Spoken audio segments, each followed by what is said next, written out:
guys, so if you don't know, I'm making a bee blanket. So I did say I was going to make another video of how to connect them into like rows, because this is pretty much what we did at the start, pretty much what we did here is the exact same for the rows. But I'm just going to explain it a little bit more instead of making a whole other video about it. So pretty much, as you see, when we make our first row, we only need to connect one side. So that's pretty much what we've done, and you can see it, it's all down here, so it's one side, one side, one side. And then when you get into the next row, so I started off for this row that I'm on at the moment, I was obviously had to start off with this square. So obviously imagine all these two squares are not here, so it was just that square. So pretty much all I got to do is sew along that square right there with the single crochet stitch, and then when you come over to the next square, so this square here, then instead of having one side you have to do two sides. So then I did that. Actually no, you have to do three sides. So then I connected that side, and then that side. I'm hoping this makes sense.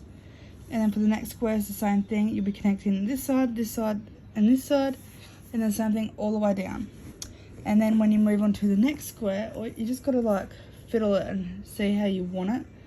So for this next square, then I did instead of, because this square I've started a little bit further back, and if I did that for this square, then the blanket would just end up growing and growing and growing. So I decided to put it in this column here, which is literally opposite to what that one is there. So then this has like two sides I need to sew on. So it's pretty, do you get the picture if you understand what I'm going through?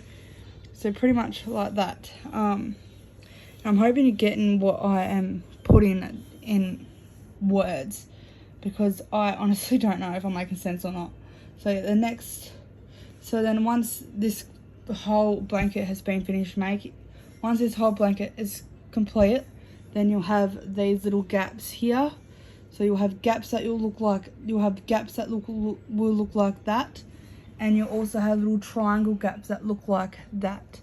So I will do YouTube videos of how to actually make those squares, but when you do connect the squares, it will be the exact same as what you've been connecting all the other hexagons.